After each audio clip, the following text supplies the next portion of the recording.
ស្រឡាញ់មួយនេះបែងដងមួយនេះជូនពិសេសឲ្យទៅអ្នកក្តីស្មងនិងភាពជឿជាក់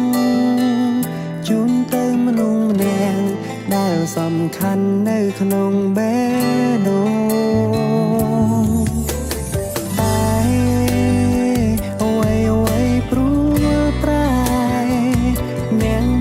ចាប់ស្នេហ៍ចាក់ចេញទៅគ្មានអាឡ័យ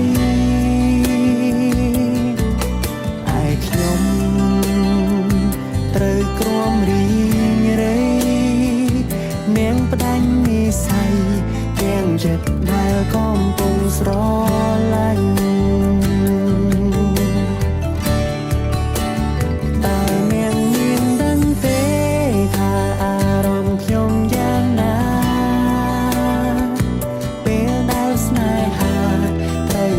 បងទាំងមិនដឹងខ្លួនបិទភ្នែក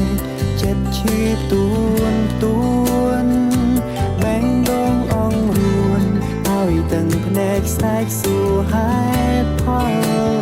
ពេលដែលខ្ញុំបើកភ្នែកតែដងខ្ញុំស្រែកថាឈឺតែនាងមិនលេងហើយអ្នកក៏មិនចង់ស្ដាប់នៅអ្វីដែលខ្ញុំចង់ប្រាប់ព្រោះបែងដងអ្នកនៅពេលនេះលែងមានខ្ញុំហើយ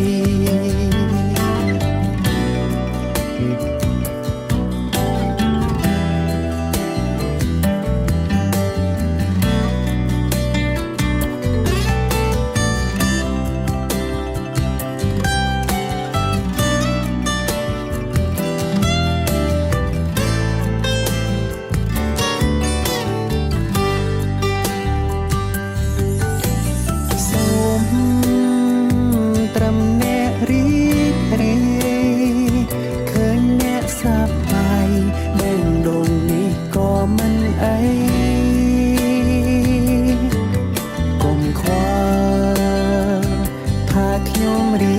ងរៃព្រោះបែងដងនេះស្លាប់បាត់ហើយតើនាងមានដឹងទេថាអារម្មណ៍ខ្ញុំយ៉ាងណា